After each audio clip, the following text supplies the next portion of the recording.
wassalatu wassalamu ala ashrafil mursalin Nabiyyina wa maulana Muhammadin wa ala alihi wa sahbihi ajma'in. Wa ashhadu an la ilaha illallah wahdahu la syarikalah wa ashhadu anna Muhammadan abduhu wa rasuluh salawatu rabbi wa salamu alaihi wa ala alihi wa ashabihi wa man sara ala nahjihi wa stanna bisunnatihi ila yaumiddin. Alhamdulillah, puji syukur kita haturkan kehadirat Allah Subhanahu wa taala. Di kesempatan sore hari ini kembali kita bisa belajar bersama mengkaji kitab Halal Haram dalam Bisnis Kontemporer, sebuah buku yang ditulis oleh Dr. Said Abdul Azim. Dan insya Allah di kesempatan kali ini kita akan membuka keterangan beliau di buku di halaman 58 mengenai hukum menabung di bank konvensional. Pada pertemuan sebelumnya atau di halaman di halaman 64 yaitu larangan menabung di bank konvensional dan larangan dan cara mengelola bunga bank. Pada pertemuan sebelumnya kita telah menyebutkan tentang hukum menabung di bank konven dan penulis menyebutkan beberapa fatwa yang dikeluarkan oleh Darul Ifta Al-Misriyah, lembaga fatwa Mesir. Lembaga fatwa Mesir dalam fatwanya menyebutkan bahwa bunga bank hukumnya haram. Bunga bank hukumnya haram. Dan itu disebutkan oleh penulis berkali-kali sehingga menegaskan bahwa menabung di bank yang di situ ada unsur ribanya tidak diperbolehkan dan tidak boleh juga untuk mengambil bunganya. Namun mohon untuk dipahami bahwa fatwa Darul Ifta Mesir ini untuk saat ini berubah. Sehingga baru saja ada fatwa yang diterbitkan oleh Darul Ifta Mesir yang menyebutkan bolehnya menabung uang di bank konven, bank ribawi, dan boleh mengambil ribanya. Makanya kemarin kita sebutkan bahwa beberapa tokoh di tengah kaum muslimin yang mereka punya pemahaman liberal, mereka turut terlibat dalam masalah ini dan memberikan fatwa yang berbeda dengan fatwa yang dulu telah diterbitkan oleh banyak ulama berkaitan dengan haramnya bunga bank. Coba kita cantumkan fatwanya di sini. Di fatwa Darul Ifta Misriyah, Darul Ifta Misriyah berkaitan dengan ida'ul amwal fil bunuk, menyimpan uang di bank. Dinyatakan bahwasanya ida'ul amwali fil bunuk wa akhdhu fawaida minha jaizun syar'an. Menyimpan uang di bank dan mengambil bunga di sana hukumnya boleh. Wala itsma fihi, dan tidak ada dosa. Walaysa minar riba fi syai'in, dan tidak termasuk riba sedikit pun. Bal huwa minal uqudil mustahdatsah, namun ini termasuk di antara akad yang baru, allati tattafiqu ma'al maqasidis syar'iyyah lil muamalati fil fiqhil islami. Ini termasuk di antara akad yang baru yang sejalan dengan maqasid syar'iyyah dalam muamalah di fikih islami. Wa tashtaddu hajatun nasi ilaiha, dan masyarakat sangat membutuhkannya. Wa tattafiqu 'alaiha masalihuhum, dan ini sejalan dengan maslahat mereka. Wal arbahul lati yadfa'uha al-bank, sedangkan riba yang diberikan oleh pihak bank lil amil, bagi nasabah, hiya ibaratun an tahsili thamrati istithmaril bank li amwalil muwaddi'in. Itu merupakan ganti dari taksil thamarati istismar, bagi hasil yang didapatkan oleh bank li amwalil muwaddi'in, bagi tabungan yang disimpan oleh al muwaddi'in, para nasabah, wa tanmiyatiha, dan yang dikembangkan oleh bank. Wa min thamma falaysat hadhil arbahu haraman, oleh karena itu keuntungan ini, bahasanya adalah bunga ini, tidaklah haram. Li'annaha laysat fawaida qurudin wala manafi'a tajurruha uqudun tabarru'at. Karena ini bukan termasuk bunga utang dan bukan termasuk manfaat karena akad tabarruat, karena akad sosial. Wa innama hiya ibaratun an arbahin tamwiliyah natijatun an uqudi tahaqquqi masalihi atrafiha. Namun ini adalah mewakili keuntungan materi hasil dari akad yang menguntungkan kedua belah pihak. Ini fatwa Mesir yang terbaru, ya, fatwa dari Darul Ifta Misri yang terbaru, yang ini berbeda dengan fatwanya yang lama yang menegaskan bahwasanya bunga bank hukumnya haram. Baik. Oleh karena itu perlu dipahami bahwa dalam masalah ini kita mengakui ada perbedaan di tengah tokoh-tokoh Islam di dunia ini dalam menilai apakah bunga bank itu haram ataukah tidak.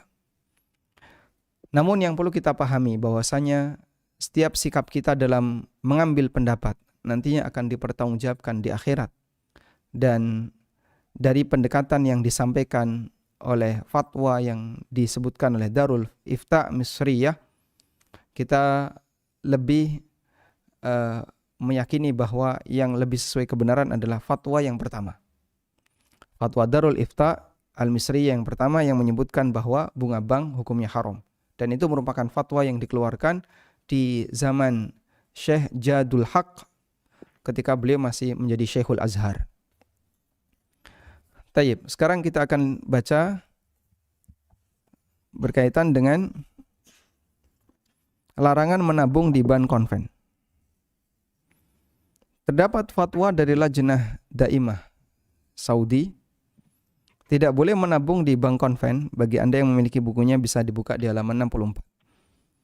Tidak boleh menabung di bank konven meskipun tidak sampai mengambil bunga banknya. Sebab hal tersebut termasuk tolong-menolong dalam dosa dan permusuhan. Dan Allah telah melarang hal tersebut. Sungguh pun demikian, bila terpaksa harus menabung di bank tersebut dengan tidak mengambil bunga bank serta tidak ada bank lain selain bank konven, maka hal tersebut tidak mengapa. Allah Subhanahu wa taala berfirman, "Wa qad fassala lakum ma harrama 'alaikum illa ma turirtum ilaih." Allah telah memberikan rincian kepada kalian akan hal-hal yang haram atas kalian kecuali apa yang terpaksa bagi kalian untuk mengambilnya. Baik. Kesimpulan dari fatwa ini adalah bahwa hukum asal menabung di bank ribawi enggak boleh kecuali jika terpaksa. Dan ukuran terpaksa di situ ada dua. Yang pertama, tidak ada bank syariah penggantinya. Yang kedua, orang sangat membutuhkannya di mana dia tidak bisa dilayani oleh sistem yang sesuai syariah. Selanjutnya, manakala ia telah mendapatkan bank Islami atau tempat yang aman untuk menyimpan hartanya tanpa ada unsur tolong-menolong dalam maksiat, maka tidak boleh menyimpan hartanya di bank konven. Ini keterangan dari Lajnah. Kemudian Lajnah juga menyebutkan, bila memungkinkan seseorang menyimpan uang orang lain yang menurut prediksinya orang tersebut tidak menggunakannya dalam transaksi yang haram, maka hendaknya dia memanfaatkannya. Akan tetapi, bila ia tidak merasa aman jika uangnya berada di tempat orang tersebut dan tidak memungkinkan untuk menyimpannya pada orang yang akan menggunakannya dalam transaksi yang disyariatkan, serta ia khawatir uangnya tersebut akan hilang, maka hendaknya sebisa mungkin memilih bank yang paling minim transaksi dengan hal yang haram. Para ulama juga mengatakan bahwa dalam kondisi darurat, tidak mengapa mentransfer uang melalui bank konven. InsyaAllah. Hal ini berdasarkan firman Allah Ta'ala, ya. Wa qad fassala lakum ma harrama 'alaikum illa ma turirtum alaih. Allah telah memberikan rincian dalam hal yang haram kecuali ketika orang itu terpaksa. Baik. Jadi di sini kalau kita perhatikan bahwa Lajnah Daimah telah menegaskan dalam fatwanya larangan untuk menabung di bank konven yang di situ ada bunganya. Dan ilah dari larangan itu adalah, jadi di sini menabung di bank ribawi. Lajnah Daimah memberikan larangan menabung di bank ribawi dengan dua alasan. Yang pertama, ada bunganya.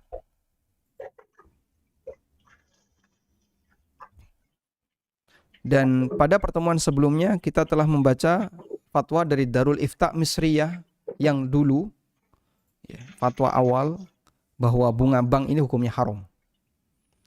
Kemudian yang kedua adalah karena uang itu dikembangkan oleh bank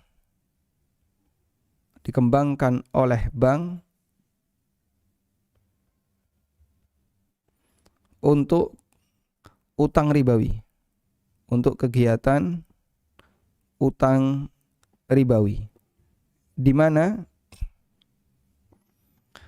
bank memberikan uang itu kepada para nasabah dengan akad utang, lalu nanti mereka diwajibkan untuk membayar bunga. Sudah? Dari hasil ini dijadikan sebagai bunga. Hasil utang ribawi, hasil lending bank, hasil lending ribawi yang dilakukan oleh bank dijadikan sebagai bunga. Baik. Sehingga bunga di sini adalah bagi riba. Maka ada bunganya di sini artinya karena ada ribanya. Ini alasan yang bisa kita ambil dari keterangan fatwa Lajnah Daimah. Sudah? Oleh karena itu, maka menabung di bank konven hukum asalnya tidak diperbolehkan. Sehingga menabung di bank ribawi hukum asalnya dilarang. Kecuali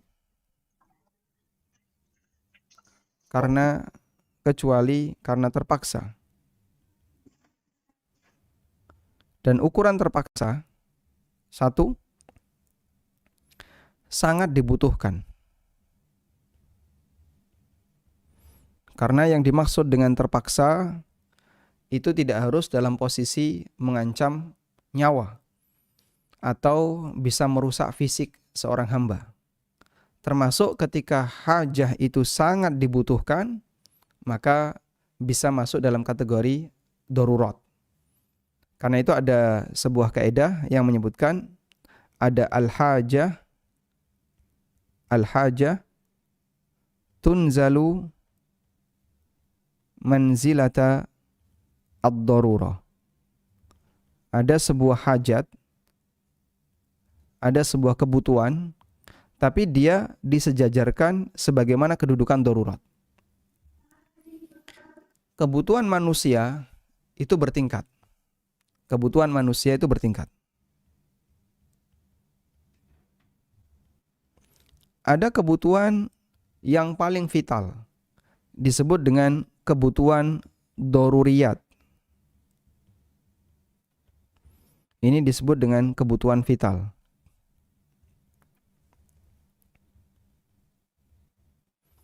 Ada kebutuhan penting, tapi tidak sampai pada derajat vital. Disebut dengan hajiyat. Ini kebutuhan penting.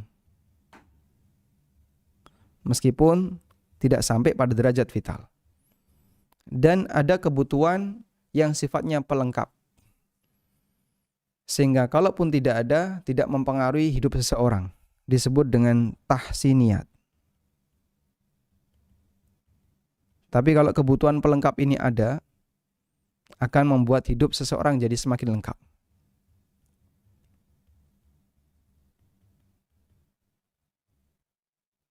Baik.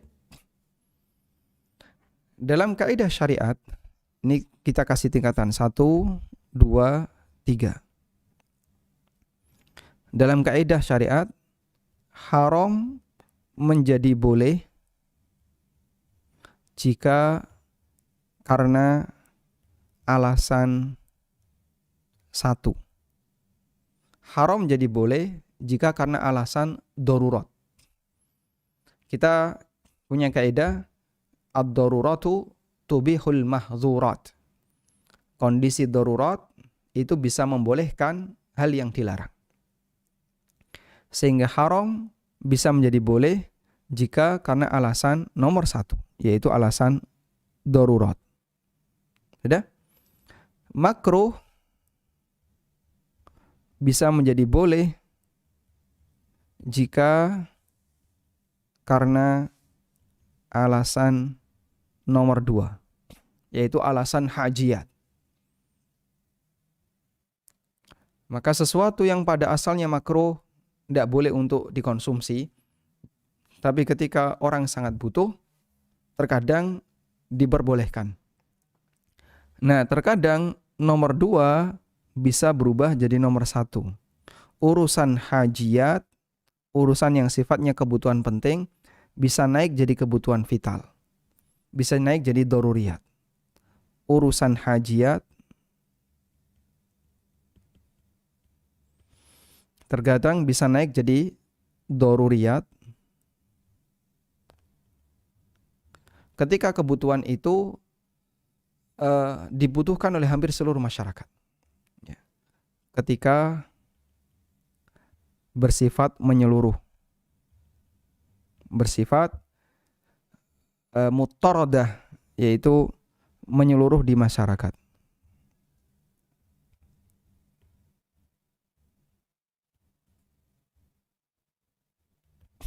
Ketika kebutuhan itu bersifat menyeluruh di masyarakat. Yang sini butuh, sini butuh, sini butuh.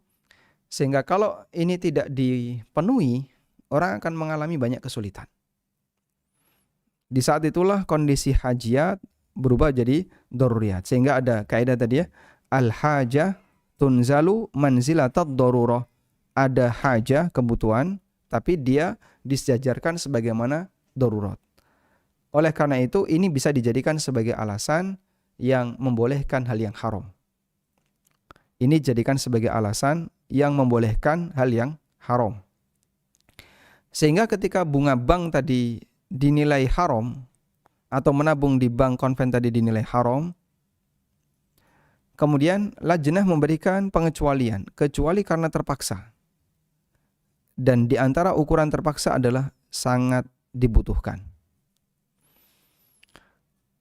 Lalu kita jelaskan kebutuhan manusia tingkatannya seperti ini. Untuk menjelaskan bahwasanya ketika sangat dibutuhkan, maka itu naik tingkatan menjadi darurat.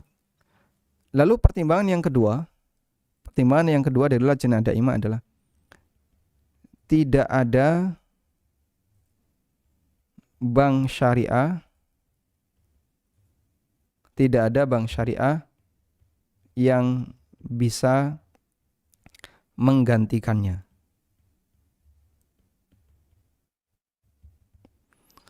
Karena itu jika ada bank syariah yang bisa menggantikannya, maka hukum asalnya tidak boleh, kembali kepada hukum asal.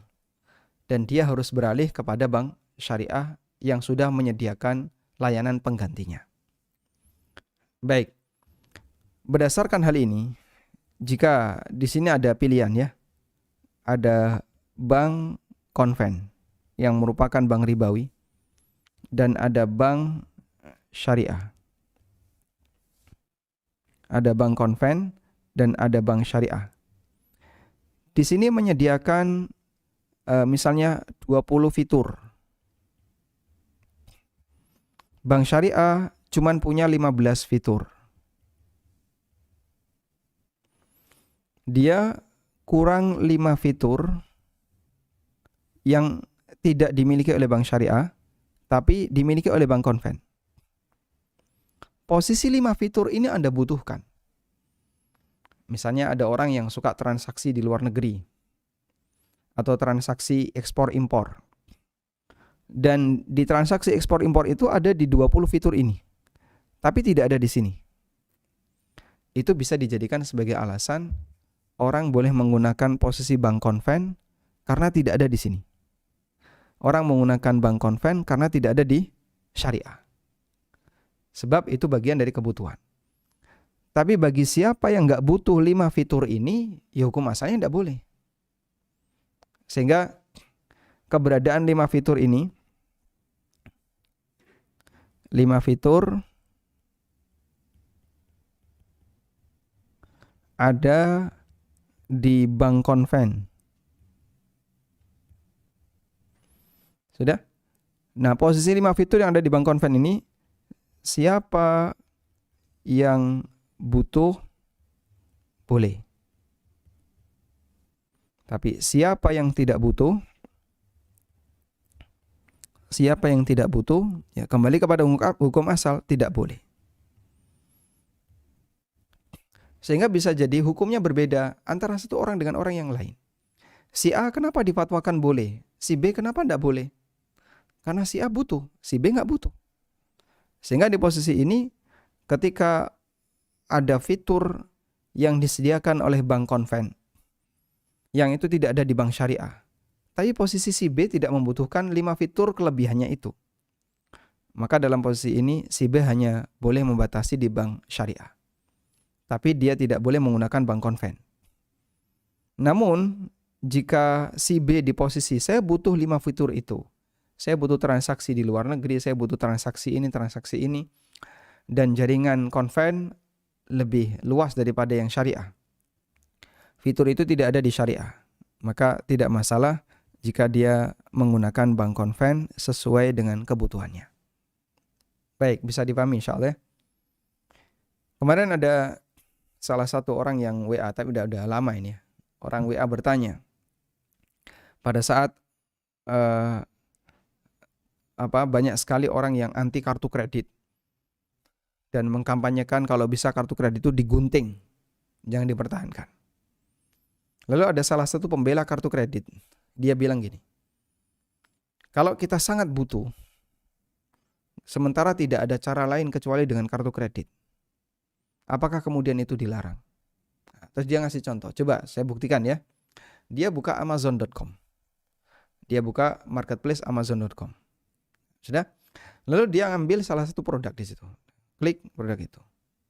Baik, produk ini hanya bisa dibeli dengan menggunakan kartu kredit. Kalau nggak pakai kartu kredit nggak bisa. Terus dia bilang sama temennya yang sudah hijrah, anti kartu kredit. Orang ini bilang, coba belikan saya barang ini tanpa kartu kredit. Bisa nggak? Ya, jawabannya nggak bisa. Ini harus pakai kartu kredit. Nah itu kan, harus pakai kartu kredit. Berarti ini menyesuaikan kebutuhan orang. Karena itu boleh dong pakai kartu kredit, karena saya sangat butuh. Baik. Kemudian beliau tanya ke saya, jawabnya gimana? Maka saya balik tanya, barang itu kau butuhkan enggak? Tidak, ya sudah. Kalau kau nggak butuh barang itu, kenapa harus memaksakan diri belanja di Amazon? Ada nggak barang itu di Indonesia? Ada misalnya. Dan ada di tempat kita, ada. Kamu nggak butuh barang itu untuk beli, dan kalaupun butuh, ada di tempat yang lain, yang tidak harus pakai kartu kredit. Berarti kalau kayak gitu, ya selesai. Ngapain harus belanja di Amazon yang mempersyaratkan harus menggunakan kartu kredit? Dipahami ya? Sehingga betul bahasanya alasan kebutuhan itu bisa sampai pada tingkatan darurat jika kebutuhan itu menyeluruh di masyarakat, ya, seperti kebutuhan dalam masalah transaksi. Namun bukan berarti orang mempermudah. Berlaku bagi A belum tentu berlaku bagi B. Maka bagi siapa yang dia butuh bisa jadi difatwakan di posisi boleh. Tapi bagi yang tidak butuh, ya kembali kepada hukum asal, dia tidak diperbolehkan. Baik. Sekarang kita lanjutkan. Penulis kemudian menyebutkan, tidak diragukan lagi bahwa mentransfer uang melalui bank konven termasuk kebutuhan umum di masa kini. Dan menyimpan uang di bank tersebut termasuk perkara darurat bila mana tidak mensyaratkan untuk mendapatkan bunga. Namun bila bunga bank tersebut diserahkan kepadanya tanpa ada persyaratan sebelumnya dan tidak ada pula kesepakatan sebelumnya, maka tidak mengapa mengambilnya untuk diserahkan ke proyek sosial, untuk kegiatan sosial, seperti membantu fakir miskin dan orang yang terlilit utang atau sejenisnya.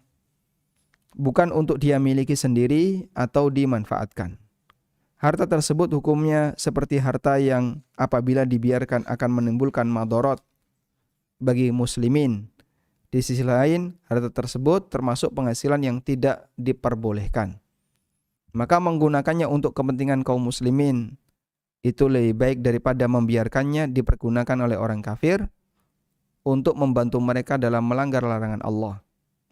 Bila memungkinkan mentransfer melalui bank Islami atau melalui cara yang diperbolehkan, maka tidak boleh menggunakan bank konven.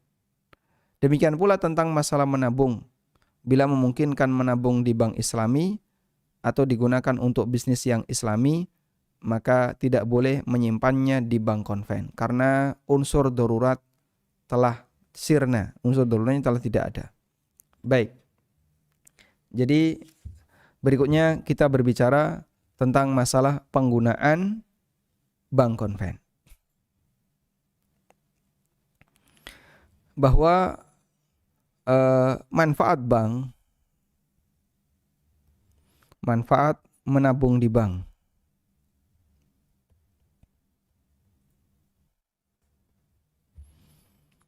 Ada yang manfaatnya untuk keamanan. Untuk keamanan. Ada yang manfaatnya untuk kemudahan transaksi.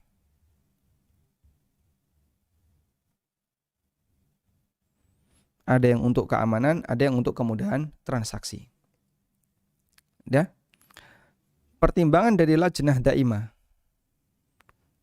ketika membahas tentang hukum menabung di bank konven, salah satunya adalah pertimbangan karena keamanan.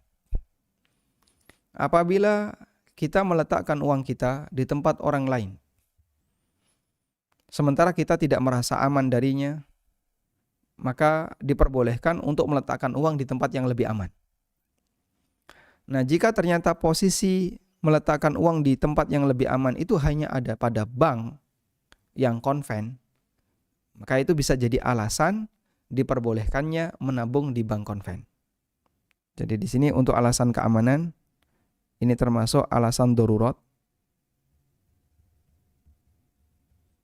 termasuk alasan darurat, sehingga boleh menggunakan bank konven. Sehingga boleh menggunakan bank konven. Sudah? Namun jika ada bank syariah yang memberikan layanan yang sama, jika ada bank syariah yang memberikan layanan yang sama, yang bisa memberikan layanan keamanan yang sama, yang bisa jamin keamanan, maka tidak boleh bank konven. Cukup jelas insyaallah ini ya. Karena sudah ada penggantinya. Jadi salah satu di antara alasan darurat yang diperbolehkan oleh Lajnah adalah untuk keamanan, jaminan keamanan. Sudah? Dan dulu waktu bank itu datang ke Timur Tengah, awal datang adalah bank konven. Mohon untuk dipahami bahwa awal datangnya bank di Timur Tengah itu adalah bank konven. Bank syariah datang belakangan sebagaimana di tempat kita. Karena sejarah bank itu datang dari orang kafir. Datang dari orang negara-negara negara-negara ateis, ya, Amerika, Eropa dan kanan kirinya.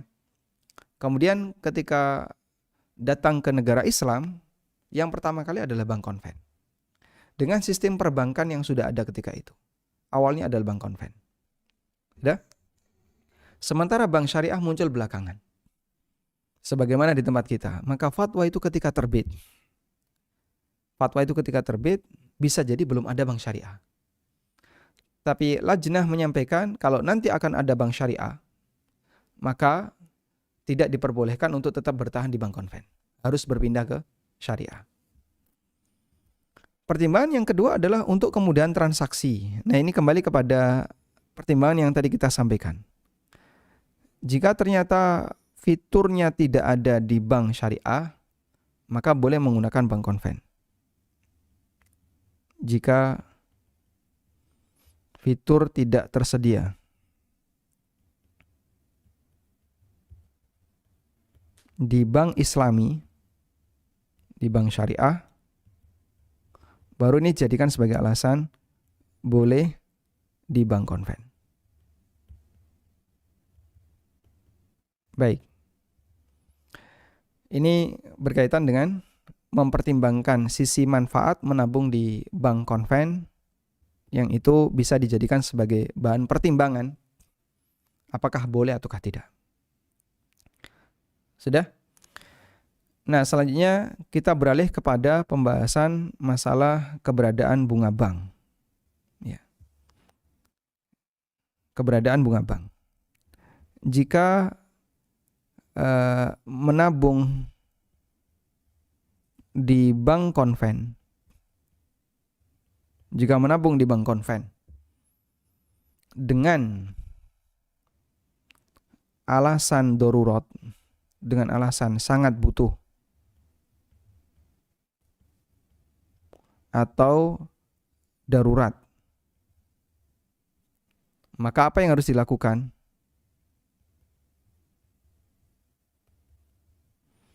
Apa yang harus dilakukan? Baik. Catatan yang pertama yang disampaikan dalam keterangan tadi adalah harus menyatakan kepada pihak bank untuk tidak ada bunganya. Di sini tadi ya.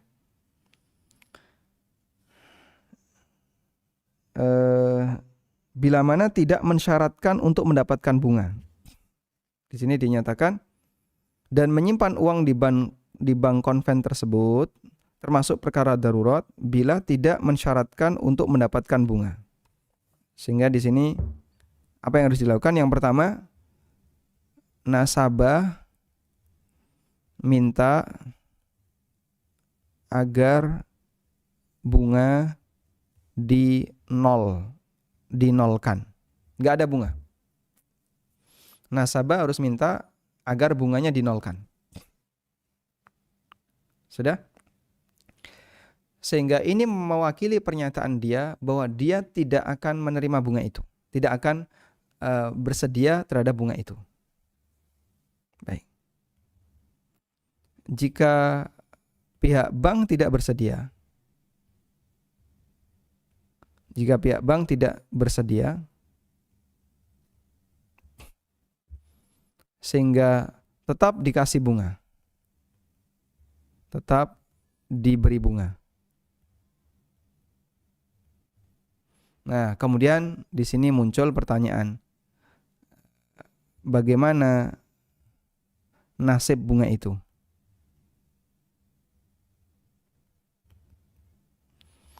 Muncul pertanyaan, lalu bagaimana dengan bunga itu? Dah? Dalam hal ini ulama berbeda pendapat. Ulama beda pendapat. Pendapat yang pertama, bunga itu tidak boleh diambil. Tidak boleh diambil. Jadi meskipun nasabah ini tidak mensyaratkan di depan, lalu ternyata dia dapat bunga, menurut pendapat yang pertama, bunga ini tidak boleh diambil. Dan ini adalah pendapat Imam Ibnu Utsaimin. Ini pendapat Syekh Utsaimin. Beliau menegaskan dalam beberapa fatwanya bahwa orang yang menabung di bank dan dia tidak menghendaki ada bunga, tapi bank tetap memberikan bunga, maka bunga itu tidak boleh untuk diambil. Sehingga dia biarkan. Masalah pertimbangan nanti dipakai oleh orang non-muslim dan seterusnya, itu bukan urusan dia. Dia hanya boleh mengambil pokoknya saja. Dan Imam Ibnu Utsaimin beralasan dengan firman Allah Subhanahu wa taala, "Falakum ru'usu amwalikum la tadlimuna wa la tudlamun." Kalian tidak berhak untuk mendapatkan apapun selain harta pokok kalian. Sehingga di posisi ini kalian tidak mendolimi dan tidak didolimi. Sehingga Allah melarang untuk mengambil lebih. Maka kita hanya punya hak untuk mengambil pokoknya saja. Taib, ini fatwa yang disampaikan oleh Imam Ibnu Utsaimin. Kemudian yang kedua, bunga boleh diambil. Bunga itu boleh diambil. Coba ini saya tampilkan fatwa yang disampaikan oleh Imam Ibnu Utsaimin ya. Saya coba bacakan fatwa yang disampaikan oleh Imam Ibnu Utsaimin. Di buku saya yang berjudul Ada Apa Dengan Riba, itu saya sebutkan tentang apa yang harus kita lakukan terhadap bunga bank.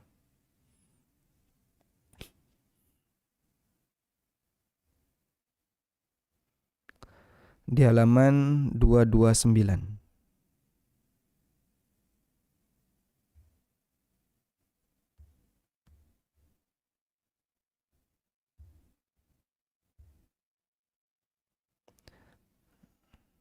Alhamdulillah, baik.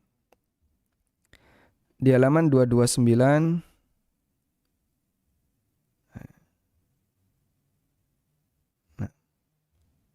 Nah, di situ kita sebutkan bahwa ulama berbeda pendapat mengenai hukum mengambil bunga bank. Saya tampilkan di sini.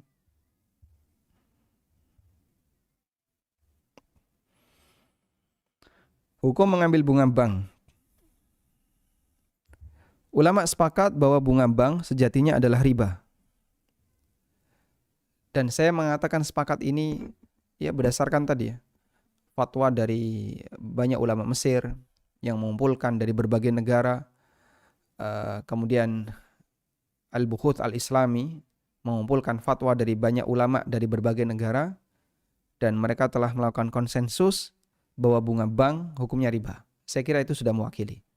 Kalaupun ada fatwa baru di masa sekarang yang mengatakan bunga bank itu dihukumi halal, bagi saya ini menyalahi ijma' para ulama kontemporer yang telah melihat bank dan menilai sebagai lembaga riba sehingga bunganya adalah riba.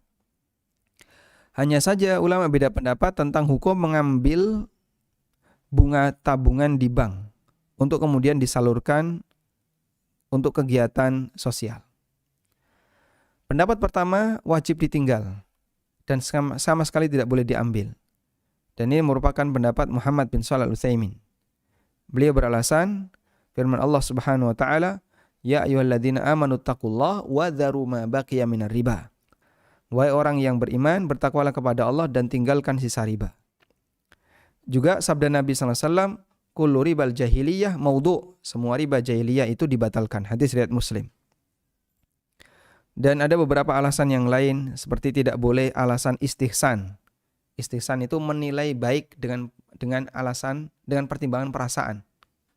Menilai baik dengan pertimbangan ini menguntungkan masyarakat. Itu alasan istihsan dan alasan ini tidak diterima. Tayyib. Kemudian pendapat yang kedua, boleh untuk mengambil bunga bank lalu disalurkan untuk kegiatan sosial. Dan ini adalah pendapat jumhur ulama, di antaranya Syekh Abdul Aziz bin Baz rahimahullah. Dalam fatwanya beliau mengatakan, apapun keuntungan yang diberikan bank kepada Anda, jangan dikembalikan ke bank. Dan jangan Anda makan, namun salurkan untuk kebaikan seperti disedekahkan kepada fakir miskin, memperbaiki toilet umum, atau membantu orang yang pailit kena utang, yang kesulitan melunasi utangnya. Juga fatwa yang disampaikan oleh Syekh Abdullah Ibnu Jibrin, rahimahullah, beliau menjelaskan, sebagaimana telah diketahui bahwa bank itu memberikan riba, maka menyimpan uang di bank termasuk di antara bentuk tolong-menolong dalam perbuatan dosa. Karena itu kami nasihatkan agar tidak bermuamalah dengan bank.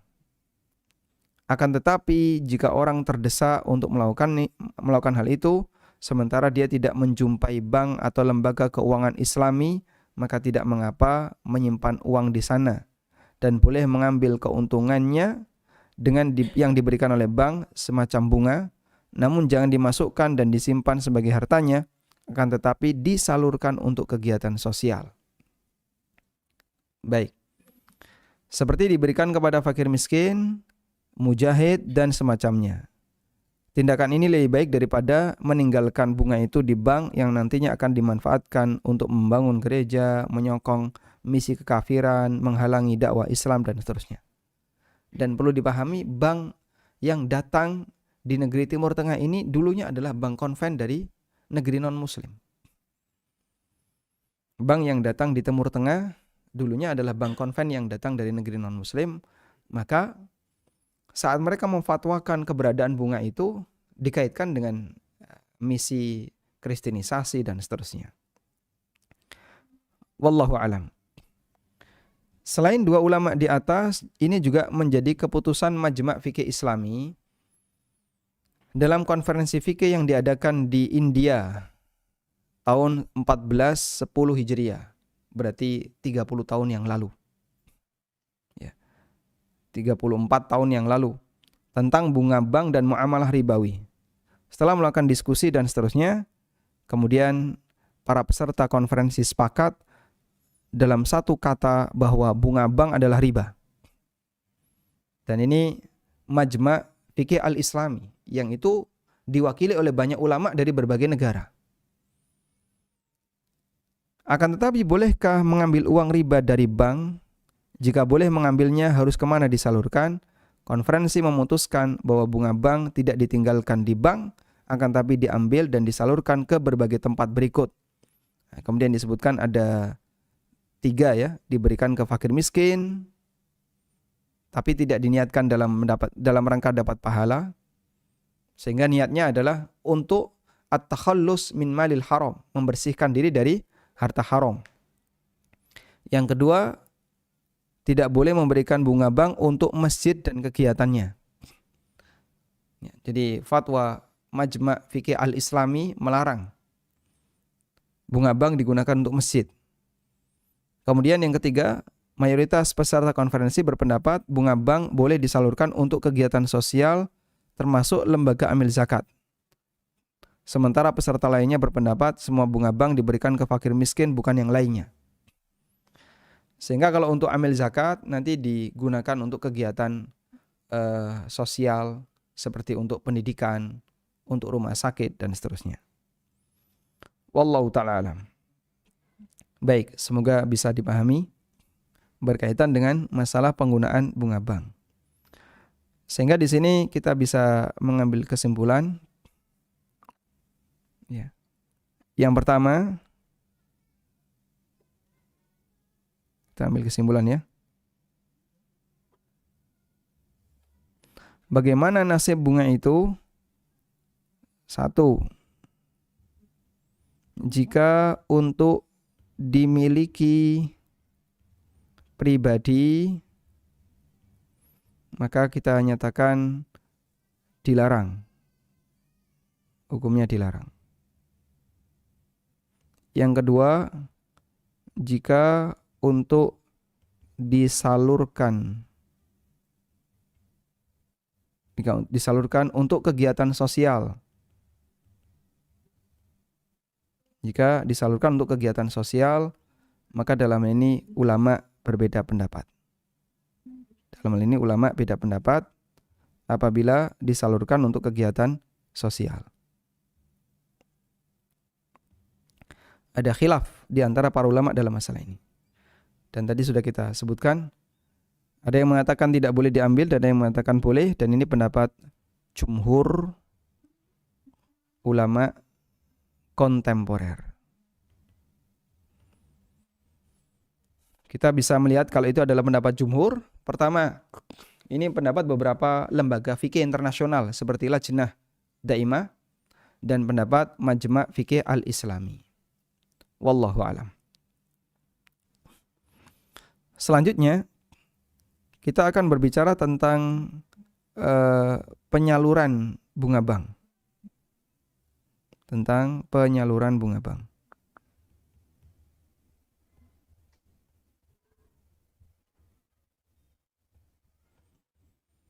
kemana bunga bank itu boleh disalurkan? Yang pertama, untuk fakir miskin.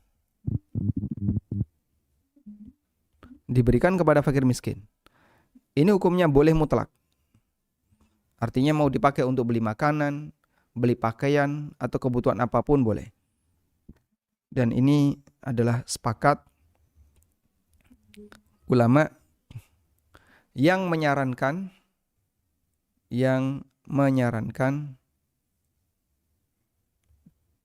bunga diambil.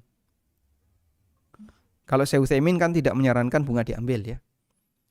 Ini sepakat ulama yang menyarankan bunga diambil. Mereka membolehkan diberikan ke fakir miskin. Ada?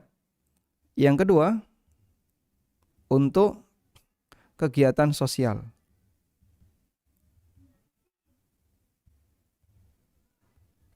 Jumhur membolehkan. Meskipun ada yang melarang dan mereka mengatakan hanya boleh untuk fakir miskin. Yang ketiga, untuk masjid. Boleh atau tidak? Untuk masjid boleh atau tidak? Sekarang coba kita lihat keterangan, bolehkah menyalurkan bunga bank untuk masjid?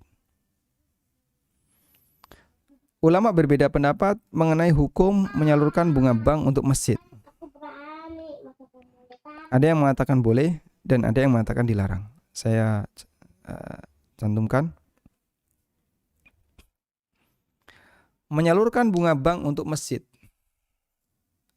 Dengan mengambil pendapat yang membolehkan mengambil riba di bank untuk disalurkan ke kegiatan sosial.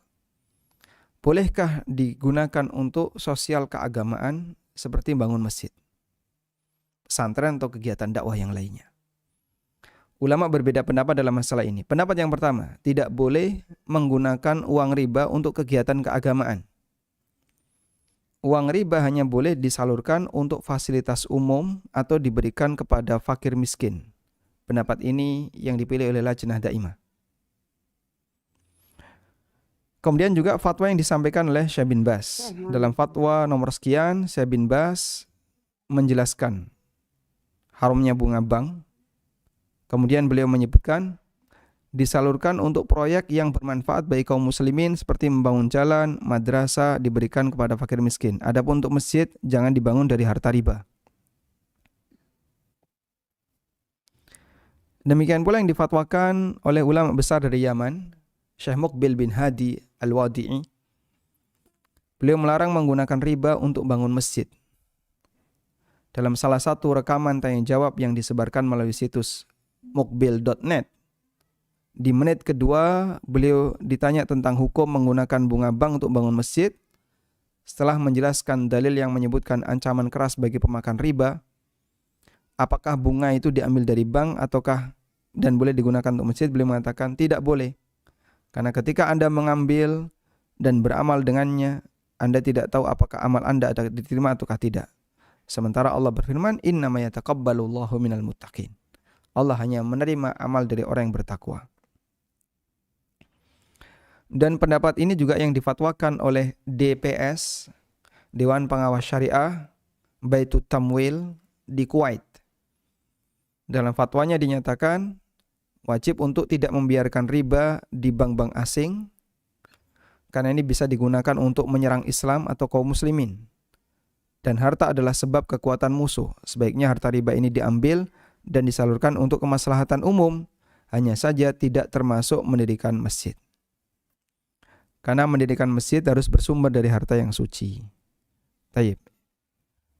Ini semuanya adalah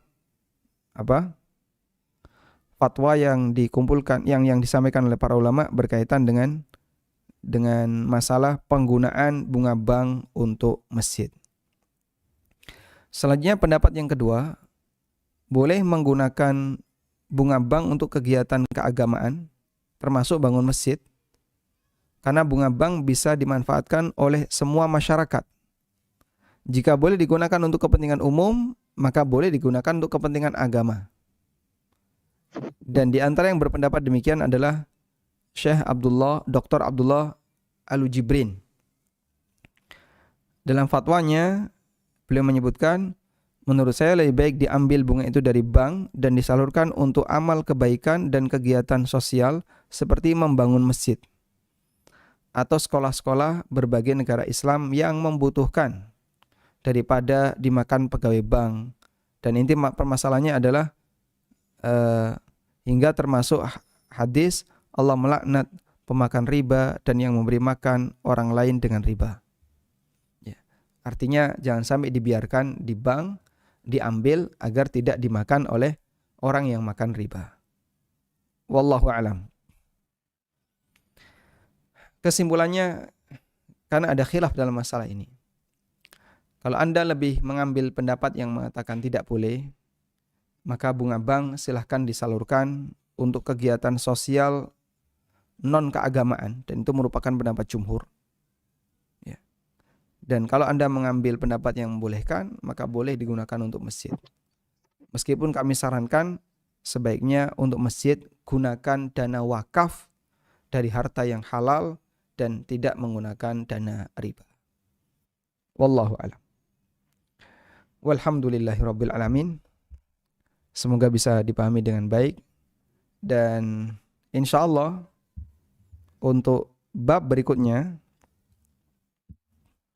pembahasan yang akan diangkat oleh penulis adalah keputusan Majelis Al-Majma' Al-Fiqhi tentang hukum syariat Islam berkaitan dengan bank yang ada di masyarakat. Sehingga nanti kita akan bisa menyimpulkan sebenarnya mana yang lebih mendekati kebenaran. Fatwa yang melarang bunga bank ataukah fatwa yang baru saja terbit yang membolehkan bunga bank. Dan fatwa itu sekali lagi adalah perubahan dari fatwa sebelumnya. Kalau dulu melarang, sekarang jadi diperbolehkan. Demikian, wassallallahu ala nabiyyina Muhammadin wa ala alihi wa sahbihi wasallam.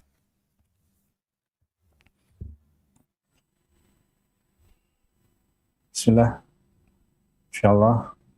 Jazakallahu khairan Ustaz atas materinya yang sangat bermanfaat. Semoga kita bisa amalkan dalam kehidupan kita sehari-hari untuk kami pribadi, Ustaz. Langsung berikut sesi tanya jawab, Ustaz. Silahkan. Pertanyaan yang pertama, dan sebelumnya juga kami infokan nanti kita akan ada sesi tanya jawab raise hand bagi teman-teman di Zoom. Sekarang kami bacakan dulu pertanyaan yang sudah masuk ke dalam media kami. Yang pertama, Ustadz, kalau kita punya ATM bank syariah, lalu kita ingin narik uang di ATM, tapi di dekat rumah kita itu ATM-nya bank konvensional.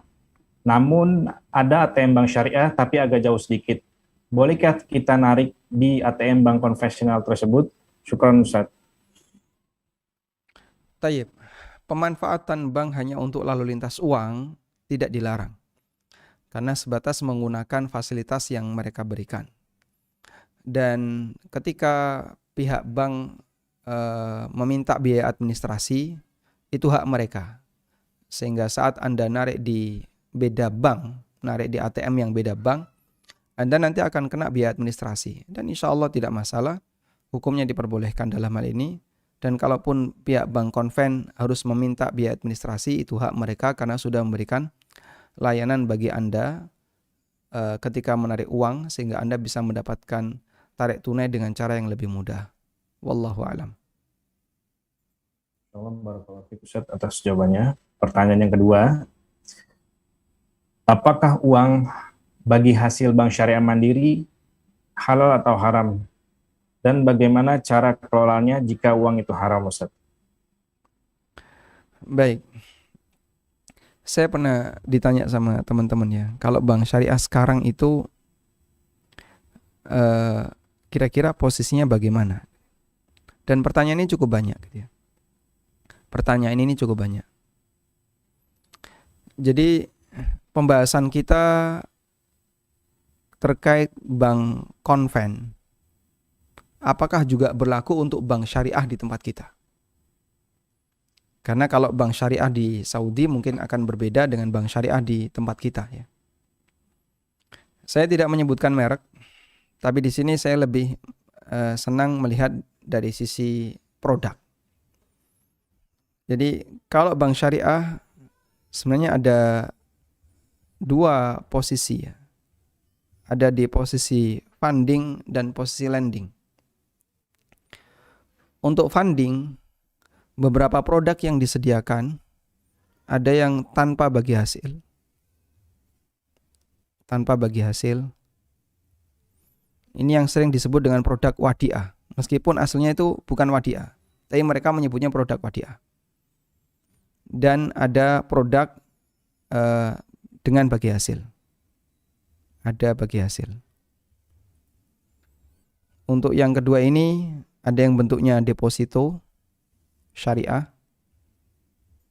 Kemudian ada mudharabah dan yang lainnya. Ya. Mungkin Anda lebih hafal terkait masalah ini ya. Baik. Oleh karena itu dalam posisi ini kita bisa memilih dari dua produk yang disediakan. Ada yang ada bagi hasil, ada yang tanpa bagi hasil. Kira-kira yang aman yang mana? Ya. Kalau bicara aman, Anda pilih yang tanpa bagi hasil. Ini aman. Sehingga ketika kita ditanya, bank syariah gimana sih? Funding apa lending? Funding. Berarti Anda mau nyimpan uang? Kalau mau nyimpan uang, maka saya arahkan lebih aman Anda gunakan wadiah. Anda pilih wadiah. Silahkan pilih produk wadiah ketika Anda menabung di bank. Insya Allah aman. Karena di situ tidak ada bagi hasil, nasabah tidak diberi bonus, tidak diberi apapun. Dan kalaupun ada biaya administrasi yang ditaruh oleh bank, itu hak bank karena dia sudah memberikan layanan. Dan setahu saya cukup murah, cuman 2.000 sekian atau berapa 3.000-an ya, murah. Baik. Tapi untuk produk yang ada bagi hasilnya, baik deposito ataupun mudharabah, ini tidak kami rekomendasikan. Karena itu sebaiknya tidak mengambil produk yang ini. Baik. Nah, untuk yang lending, bank mengeluarkan uang yang disalurkan untuk nasabah. Di posisi ini saya tidak bisa memberikan rekomendasi. Karena rata-rata ketika produk lending, di situ akadnya adalah akad utang. Akad qard. Akadnya yang dilakukan adalah akad qardun. Sementara dalam akad qard itu tidak boleh ada kelebihan. Nah, yang jadi masalah, bank akan tetap meminta kelebihan. Tidak mungkin nggak minta kelebihan. Sehingga ketika akadnya akad qard, tapi di situ ada bunga, maka bunga ini adalah riba. Ini sama dengan riba. Nah, untuk produk lending, nasabah nggak punya pilihan selain akad ini. Memang bank menawarkan beberapa nama produk ya. Ada MMQ, musyarakah mutanakisah, ada apa lagi? Murabahah lil amir bisyira. Ada produk murabahah yang sering disebut dengan produk murabahah. Ada produk ijarah muntahiyah bitamlik. Dan beberapa produk yang lainnya, termasuk ada produk BBA ya, baik bisaman ajil, transaksi dengan pembayaran yang tertunda. Semua produk ini hakikatnya itu lebih dekat ke utang. Semua produk ini hakikatnya lebih dekat ke utang. Tentang MMQ, nanti Bapak Ibu bisa lihat di ANB Channel. Saya pernah membahas tentang MMQ yang diterapkan oleh bank. Anda bisa lihat di situ. Sehingga nanti Anda bisa memahami. Itu lebih dekat ke utang daripada transaksi musyarakah. Kemudian juga untuk murabahah. Ternyata nanti pihak nasabah diminta untuk bayar DP sebelum bank memiliki barang. Sehingga transaksi sudah dilakukan, nasabah bayar DP sementara bank belum punya barang. Ijarah muntahiyah bitamplik atau bahasa kita sewa beli. Hakikatnya lebih dekat kepada akad utang. termasuk juga BBA. BBA ini sebenarnya sama dengan MLAB ini. Baik bithaman ajil itu lebih mirip seperti MLAB, murabbah lil amir bisyira, dan hakikatnya adalah lebih dekat ke akad utang, akad qard. Lebih dekat ke akad qard. Makanya untuk produk lending kami tidak memberikan rekomendasi. Tapi kalau funding di bank syariah, insya Allah masih bisa di produk wadiah. Nah, cuman informasi yang saya dapatkan dari Al-Ustadz Dr. Erwandi berkaitan untuk produk lending. Sebenarnya produk lending untuk bank syariah sendiri ada nggak peluang yang sesuai syariah? Boleh sampaikan, bank syariah di posisi ini bisnis. Sehingga kalau nasabahnya paham syariah, nasabahnya paham ya, dan dia bisa membuat skema yang ditawarkan ke bank, lalu bank menilai itu menguntungkan bagi dia, bisa jadi di ACC, disetujui. Misalnya, saya mau beli rumah dari bank syariah. Ya? Lalu saya membuat skema. Saya maunya skemanya kayak gini, urutannya kayak gini. Kalau nggak kayak gini, saya nggak mau. Nah, selanjutnya bank akan menilai ya, memverifikasi. Ini layak atau tidak? Yang kedua, menguntungkan atau tidak? Kalau bagi bank ini menguntungkan, bisa jadi di ACC. Oke, ACC, baik saya ambil. Saya belilah rumah itu dengan skema yang saya inginkan. Bank bisa saja mengabulkan demikian ketika dilihat itu menguntungkan bagi dia. Ini informasi yang saya dapatkan dari Al-Ustadz Dr. Erwandi pada waktu saya sekamar dengan beliau di sidang Dewan Fatwa Al-Irsyad yang ke-9.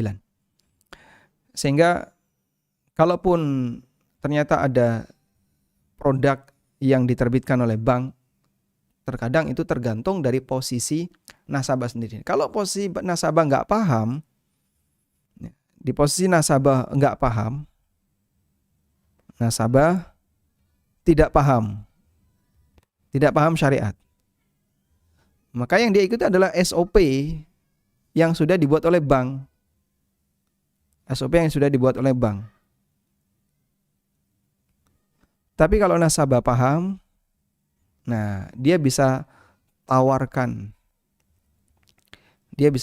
skema akad yang sesuai syariat. Nah, ini yang kita harapkan. Maka kalau Anda mau berinteraksi dengan posisi lending, siapkan dulu ini ya. Nah, biasanya beberapa jamaah itu gandeng ustadz. Bisa nggak mendampingi saya untuk berakad dengan bank syariat yang sesuai syariat. Kalau nilainya menguntungkan dan nilainya besar, biasanya bank mengizinkan. Bank mau. Dan saya pernah diajak oleh salah satu developer untuk bertemu dengan salah satu bank syariah, membahas skema yang baik ya, yang menguntungkan kedua belah pihak. Kita kumpul di kantor developer itu, lalu saya jelaskan skema yang benar kalau mau transaksi ya seperti ini. Baik, meskipun kelanjutannya saya tidak tahu. Nah, kesimpulannya wallahu a'lam. Kalau posisi Anda tadi adalah ini jadi panjang lebar ya, di posisi ini ya, bagi hasil deposito dan seterusnya, kami sarankan agar tidak diambil dan silahkan disalurkan untuk fakir miskin dan seterusnya seperti yang tadi kita bahas. Karena dominan hasilnya itu dari ini lending yang akadnya adalah qard. Meskipun dengan aneka produk yang tadi kita sebutkan, tapi hakikatnya adalah akad qard. Wallahu a'lam. Semoga bisa dipahami. Bismillah, barakallahu fiik Ustaz. Baik, ini ada beberapa yang resen, mau didahulukan Bang Den. Baik, kita ke tanya jawab yang resen ya.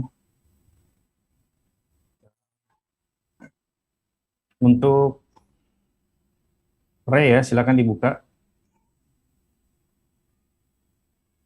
Untuk Ray, silakan dibuka mic-nya. Assalamualaikum Ustaz. Waalaikumsalam warahmatullahi wabarakatuh. Saya mau nanya Ustaz, kalau misalnya ada seseorang dai gitu Ustaz, berfatwa apa menjelaskan tentang kalau misalnya untuk sementara waktu kerja di bank itu nggak apa-apa sambil menunggu pekerjaan yang baru. karena mungkin si pegawai banknya ini udah tahu kerja di bank konvensional sebenarnya nggak boleh, tapi dia dengar fatwa dari dai ini nggak apa-apa kerja di bank dulu untuk sementara waktu sambil menunggu pekerjaan yang baru gitu, yang bukan di bank gitu. Dikhawatirkan karena takut anak istri kelaparan dan seterusnya lah. Nah itu apakah orang seperti ini menyelisih ijma sama layak kita ambil ilmunya nggak sih, Sat? Terus bantahannya gimana? Bantahan terhadap syubhat tersebut. Nah terus yang kedua ya, tentang zakat fitrah, Sat. Itu kalau fakir miskin tetap wajib nggak ya bayar zakat fitrah? Zakat fitrah untuk cukup. Barakallah. Tayyib. Kita bahas yang pertama ya, berkaitan dengan bolehkah orang yang sudah mengetahui bahwa sumber pendapatannya berasal dari hal yang haram tetap bertahan di situ sampai dia mendapatkan pekerjaan yang halal. Wallahu alam, kalau fatwa yang saya tahu dari keterangan Syekhul Islam Ibnu Taimiyah adalah hukum menggunakan harta haram yang didapatkan oleh seseorang sebagai modal usaha sampai dia punya pekerjaan yang halal. Hukum menggunakan harta haram untuk modal usaha sampai dia mendapatkan sumber pendapatan yang halal. Kalau ini ada keterangan dari Syekhul Islam Ibnu Taimiyah. Sehingga misalnya, kalau dulu kan lembaga ribawi tidak ada ya. Lembaga bentuknya bank riba itu di masa beliau belum ada. Saya tidak tahu sejarah bank pertama tahun berapa. Yang jelas kita tahu bahwa di abad 7 Hijriah, di masa hidupnya Ibnu Taimiyah belum ada lembaga seperti lembaga ribawi. Sehingga pendapatan yang haram di masa silam itu seperti hasil jual beli khamar, hasil zina, atau sebagai tukang joget, rokos, ya, atau sebagai apa misalnya, intinya penghasilan yang haram. Baik. Kemudian orang ini mau tobat, seorang pelacur misalnya tobat, atau orang yang dia pekerjaannya haram, tukang gambar makhluk hidup, haram, kemudian dia tobat. Sementara dia tidak punya sumber pendapatan yang lain dan dia punya keluarga yang harus dia nafkahi. Apa yang harus dilakukan? Saya tidak menjumpai adanya fatwa bertahan dulu ketika dia tobat sampai menjumpai pendapatan yang halal. Kami belum menjumpai itu. Tapi yang ada adalah dari hasil yang haram itu. Jadi dia harus menghentikan pekerjaannya. Misalnya dia pekerjaannya sebagai pezina. Haram kan itu? Lalu dia tobat. Apa yang harus dia lakukan? Apakah terus meniti karir berzina sebagai wanita pezina sampai kemudian dia mendapatkan suami yang bisa mencukupi nafkahnya atau bisa mendapatkan sumber pendapatan yang halal? Kami tidak pernah menjumpai fatwa itu. Atau orang yang bekerja sebagai penjual khamar misalnya, atau penjual babi, atau rentenir. Kemudian dia bertobat. Apakah dia boleh untuk bertahan dulu sampai menjumpai sumber pendapatan yang halal? Kami tidak menjumpai fatwa seperti itu. Sehingga begitu dia tahu ini haram dan dia bertobat, dia harus hentikan. Karena syarat taubat yang sah adalah tarkul maksiyah, meninggalkan maksiat. An-nadam, dia menyesal, dan dia al-iqla, melepaskan dosa itu dan tidak bertahan dalam dosa itu. Nah, selanjutnya berbicara konsekuensi. Sehingga tolong bedakan antara meninggalkan dosa dengan konsekuensi taubat. Maka kalau boleh kita kasih catatan seperti ini ya. Dua hal yang perlu kita bedakan terkait taubat.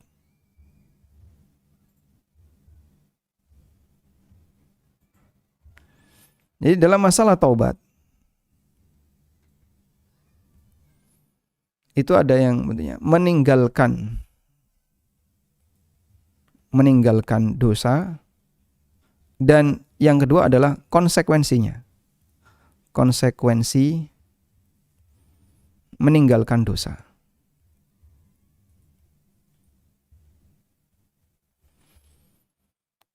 Kalau bicara tobat, ini linear. Tobat itu harus diiringi dengan al-iqla, meninggalkan dosa. Kalau dia masih bertahan, berarti dia belum bertobat. Kamu kenapa masih di situ? Berarti dia masih bertahan. Kalau begitu berarti belum bertobat. Tapi kalau konsekuensi meninggalkan dosa Nah, ini misalnya meninggalkan harta haram. Ini bicara konsekuensinya. Kalau ini bicara konsekuensinya. Harta haram itu bagaimana nasibnya? Apakah harus dibuang semuanya atau gimana? Itu bicara konsekuensinya. Yang penting pokoknya kamu berhenti dulu. Kerja ini jangan diteruskan. Sudah? Kamu berhenti sampai di sini, ojo diterusno, pekerjaan ini jangan dilanjutkan, berhenti sampai di sini. Nah, berikutnya kita bicara konsekuensi. Yaitu untuk status harta haram yang kau punya. Baik. Harta haram yang dia punya itu kan harusnya disalurkan kepada fakir miskin. Di sini ada rincian. Jika si kita sebut orang yang taubat kepanjangan ya. Jika si taubaters, jika si taubater itu hukumnya miskin, statusnya miskin. Saya nggak punya apa-apa. Kalau uang itu saya buang, saya salurkan ke fakir miskin. Saya juga jadi miskin. Jika si taubater itu miskin juga, maka dia berhak untuk mengambil harta itu. Maka dia berhak ambil harta itu. Dah? Karena harta itu disalurkan untuk orang miskin dan dia juga miskin, maka dia juga berhak. Yang kedua, si taubater boleh menggunakan harta itu untuk modal usaha. Boleh menggunakan harta itu untuk modal usaha sampai dia dapat sumber yang halal.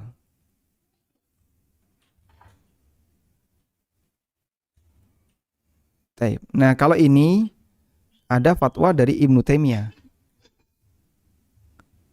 Kalau ini ada fatwa dari Ibnu Taimiyah. Beliau mengizinkan, beliau membolehkan orang ini bertaubat sehingga butuh untuk didukung, maka taubater ini boleh menggunakan harta haram tadi untuk modal usaha. Lalu beliau ngasih rincian. Jika dijadikan sebagai utang, lakana ahsan, itu lebih baik. Artinya begini, dia usaha ambil harta haram sebagai modal. Berapa harta haramnya? 50 juta dia gunakan. Sudah? Jadi pakai usaha. Usahanya ternyata berkembang. Hasil pengembangannya ini halal statusnya. Sampai dia didapat senilai 50 juta. Maka yang 50 juta tadi dikeluarkan. 50 juta yang haram tadi dikeluarkan. Sehingga kalau ini adalah unit usaha, unit usahanya usaha halal ya. Tapi modalnya dia gunakan harta haram. Modalnya dia pakai harta haram. Yang dia dapatkan senilai 50 juta. Baik. Maka nanti ketika unit usaha ini berkembang sampai bisa dapatkan keuntungan 50 juta, maka dia keluarkan 50 juta. Dikeluarkan sebagai ganti dari harta haram yang tadi dia sebutkan. Dipahami ya? Maka 50 juta itu dikeluarkan sebagai ganti. Dan itu lebih baik kata Syekhul Islam kalau dia ambil pilihan ini. Sehingga boleh jadikan modal, kemudian nanti ketika berkembang, keluarkan senilai modal harta haram yang kemarin dia ambil. Wallahu a'lam. Baik, satu lagi.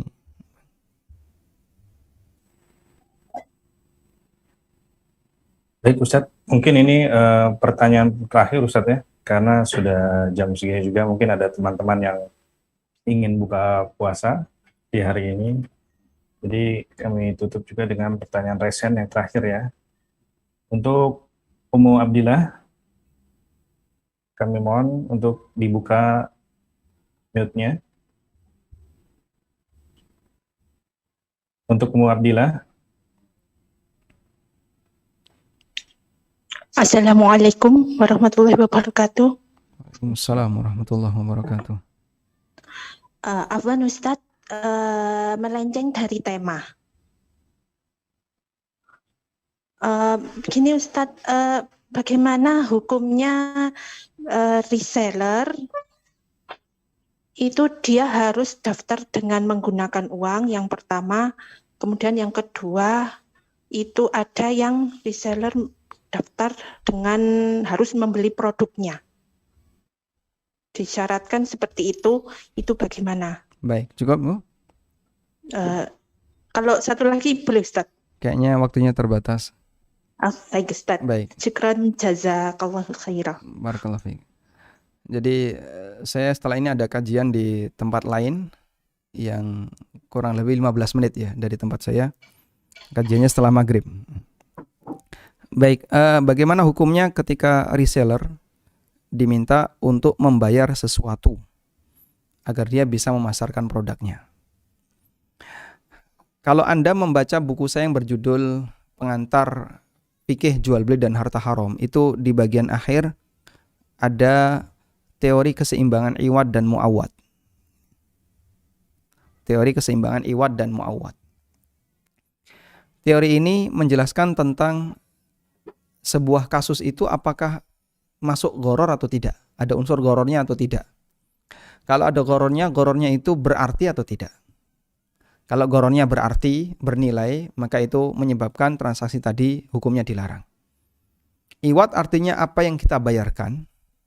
Muawad artinya apa yang kita dapatkan. Sehingga kalau tadi dikatakan bahwasanya harus daftar dulu, berarti kita tulis di sini adalah biaya member. Iwadnya adalah biaya member. Lalu apa muawadnya? Muawadnya adalah izin memasarkan. Kalau Anda lihat izin memasarkan ini, hakikatnya adalah peluang pasar. Dan ini sifatnya tidak jelas. Ada dua kemungkinan, bisa untung, bisa rugi. Sementara biaya member yang Anda bayarkan nilainya tertentu. Sehingga kalau di sini Anda bayar 500.000, lalu dari situ Anda diizinkan untuk memasarkan produk, maka di situ ada kemungkinan antara laku dan tidak laku. Kalau laku, mungkin Anda untung, tapi kalau tidak laku, Anda rugi di sini. Nah, seperti ini jadinya gharar. Tapi ingat ya, member tidak mendapatkan apapun selain ini, selain izin memasarkan. Tapi kalau dia dapat pelatihan, enggak Pak, dia dapat pelatihan, dapat fasilitas ini, fasilitas ini, yang itu senilai dengan biaya member, insya Allah tidak masalah. Karena itu kita ukur yang kedua, iwad dan muawad. Di ukuran yang kedua ini, Anda bayar biaya member. Lalu di sini dapat produk. Plus setelah dapat produk, Anda dapat izin memasarkan. Sudah? Yang jadi pertanyaan, produknya ini senilai enggak dengan biaya member? Kalau dia senilai, insya Allah tidak masalah. Karena berarti ini ada nilai kejelasan dan ini ada nilai kejelasan. Sementara izin memasarkan ini sifatnya gratis, tidak bayar. Sehingga kalaupun ini tidak jelas, kalaupun bagian ini tidak jelas, sifatnya gratis. Dan sesuatu yang gratis ketika tidak jelas diperbolehkan. Karena biaya member itu digantikan dengan produk yang senilai. Berarti saat Anda bayar, Anda mendapatkan sesuatu yang senilai dengan apa yang Anda bayarkan. Semoga dipahami ya. Nah, kalau misalnya masih kesulitan untuk memahami, saya sarankan untuk membaca buku saya yang berjudul Pengantar Fikih Jual Beli dan Harta Haram. Insya Allah di buku itu ada keterangan dan beberapa contoh terkait teori iwad dan muawad. Demikian yang bisa kita sampaikan. Mohon maaf bagi yang lain barangkali belum bisa kita layani. Nanti bisa Anda bergabung di forum yang lain. Wa sallallahu ala nabiyyina Muhammadin wa ala alihi wa sahbihi wa sallam wa akhiru da'wana anil hamdulillahi rabbil alamin. Wassalamualaikum warahmatullahi wabarakatuh.